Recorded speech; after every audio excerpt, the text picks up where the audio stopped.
Baik, Assalamualaikum warahmatullahi wabarakatuh. Selamat pagi anak-anak, semoga anak-anak tetap sehat selalu dan semangat terus ya. Nah, hari ini kita akan belajar tentang sistem pernafasan pada hewan. Nah, sebelumnya kita harus tahu dulu nih, apa itu bernafas ya? Bernafas adalah proses menghirup udara yang mengandung oksigen dan mengeluarkan karbon dioksida. Hal tersebut berlaku pada hewan dan manusia. Kalau untuk tumbuhan itu sebaliknya ya, tumbuhan itu menghirup karbon dioksida dan mengeluarkan oksigen. Makanya ketika anak-anak apabila sedang berada di bawah pohon kemudian merasa sejuk, merasa dingin, itu karena pohon-pohon itu menyerap karbon dioksida dari kita dan mengeluarkan oksigen untuk tubuh kita. Seperti itu. Lalu kita akan membahas hewan yang pertama adalah cacing ya anak-anak ya. Nah, cacing itu bernapas melalui permukaan kulit. Kulit cacing itu selalu basah dan berlendir. Oleh karena itu, cacing menyukai tempat yang lembab.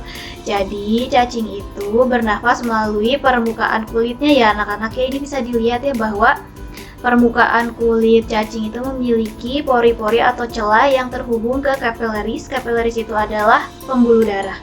Nah, terhubung ke pembuluh darah, kemudian di pembuluh darah ini terjadi pengangkutan oksigen dan karbon dioksida. Makanya cacing harus hidup di tempat yang lembab. Kenapa? Karena hal tersebut memudahkan cacing untuk menyerap oksigen dan mengeluarkan karbon dioksida. Lalu setelah cacing kita beranjak ke serangga ya. Nah, serangga itu macamnya ada banyak ya anak-anak ya. Ada kupu-kupu, kemudian ada lebah, ada nyamuk, ada kumbang, kemudian ada capung, juga ada belalang. Nah, alat pernapasan serangga ini trakea ya anak-anak ya. Trakea itu merupakan sistem tabung yang memiliki banyak percabangan di dalam tubuh. Nah, udara memasuki trakea melalui pori-pori kecil di permukaan tubuh serangga yang disebut dengan spiracle. Nah, jadi ini sistem pernapasan serangga itu disebut tracheal system ya anak-anak. Nah, udaranya masuk melalui apa? Melalui pori-pori yang disebut spiracle, kemudian menyebar melalui trakea, kemudian disebarkan ke pembuluh darah dan terjadi pengangkutan oksigen serta karbon dioksida. Kemudian terjadi pertukaran oksigen dan karbon dioksida untuk kemudian dikeluarkan lagi karbon dioksidanya melalui spiracle tadi. Nah, itu sistem pernapasan trakea ya. Nah, ini jadi oksigen masuk melalui spiracle, kemudian disebarkan melalui trakea ke seluruh jaringan tubuh.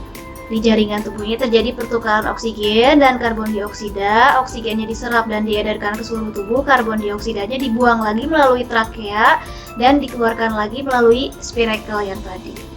Itu untuk tracheal system atau sistem pernapasan serangga.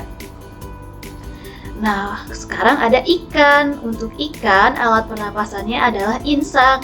Nah, insang ini terdapat di belakang rongga mulut pada kedua sisi kepala ikan. Anak-anak mungkin sering ya melihat insang ikan ya.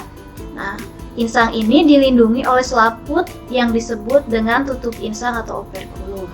Nah, ini adalah anatomi insang, jadi aliran air dan udara masuk, kemudian lengkung insang ini dapat terbuka dan tertutup. Di lengkung insang ini terdapat pembuluh darah dan filamen insang. Pembuluh darah ini mengangkut darah kaya oksigen dan karbon dioksida juga. Untuk kemudian terjadi pertukaran oksigen dan karbon dioksida dan terjadilah pernafasan pada ikan. Nah, kalau ikan sedang menghirup udara dan air, mulutnya akan terbuka, tetapi operkulumnya atau tutup insangnya akan menutup. Nah, kalau misalnya ikan kemudian sedang menghembuskan air dan udara, ikan itu akan mulutnya tertutup, tapi tutup insangnya atau operkulumnya terbuka. Jadi anak-anak mungkin sering melihat ya kalau ikan sedang bernafas itu mulutnya itu akan terbuka dan tertutup. Nah, itu adalah proses pernapasan ikan, karena ketika ikan itu bernapas, selain mulutnya juga tutup insangnya atau operkulumnya juga akan terbuka dan tertutup. Seperti itu ya anak-anak ya. Lalu ada amfibi atau katak. Nah, amfibi itu apa sih? Amfibi adalah hewan yang hidup di darat dan di air ya. Tapi contohnya adalah katak. Jadi saat masih kecebong nih, katak itu bernafas dengan insang. Tapi ketika katak sudah dewasa, kataknya sudah besar, katak bernafas dengan paru-paru dan permukaan kulit. Jadi kalau waktu masih kecil, masih kecebong itu bernafasnya dengan insang, kalau sudah besar bernafasnya dengan paru-paru dan permukaan kulit.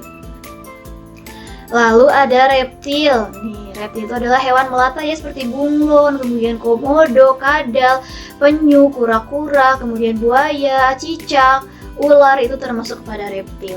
Reptil bernapas dengan paru-paru. Paru-paru reptil terletak di dalam rongga dada dan dilindungi oleh tulang rusuk. Nah, ini Ibu punya perbandingannya. Ini adalah gambar paru-paru amfibi ya, yang tadi katak ini, kemudian paru-paru reptil dan paru-paru mamalia atau hewan menyusui. Kalau untuk reptil paru-parunya lebih besar daripada paru-paru amfibi, tapi untuk mamalia ia akan lebih besar dan lebih kompleks daripada paru-paru reptil dan amfibi. Kemudian ada burung. Nah, burung itu bernapas dengan apa ya? Burung bernapas dengan paru-paru saat tidak terbang.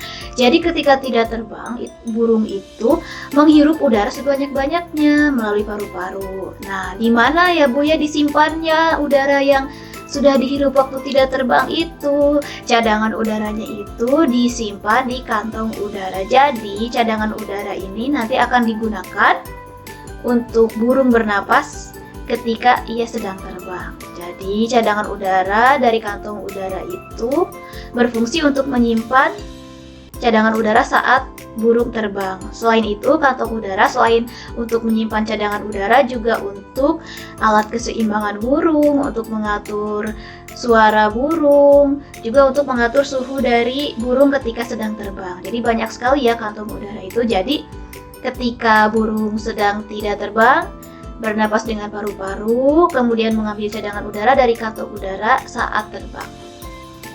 Jadi seperti ini ya, jadi burung itu punya kantong udara dan paru-paru. Kalau sedang bernafas, kalau sedang menghirup udara, berarti sedang tidak terbang.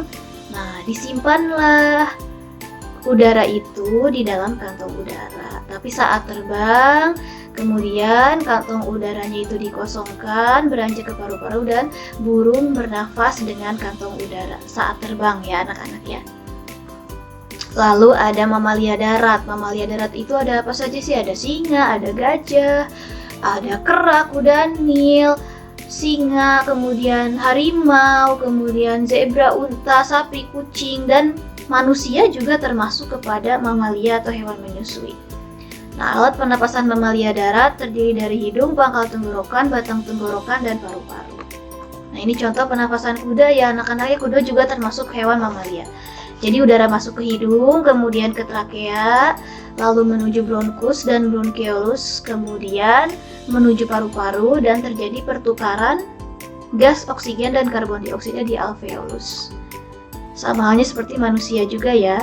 Manusia juga termasuk kepada mamalia darat.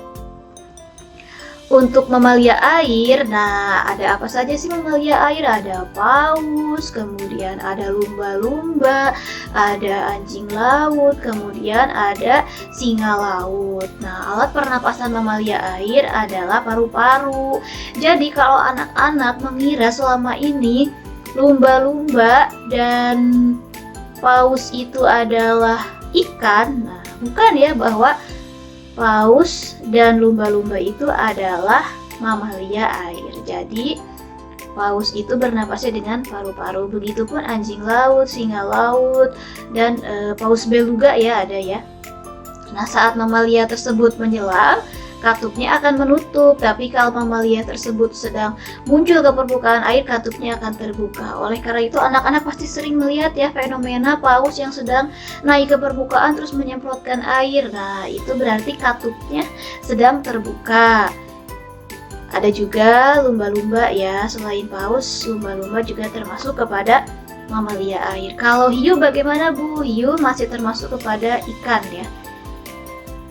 Lalu sekian dari Ibu. Nah, terima kasih. Kalau ada yang ingin ditanyakan, boleh ditanyakan. Wassalamualaikum warahmatullahi wabarakatuh.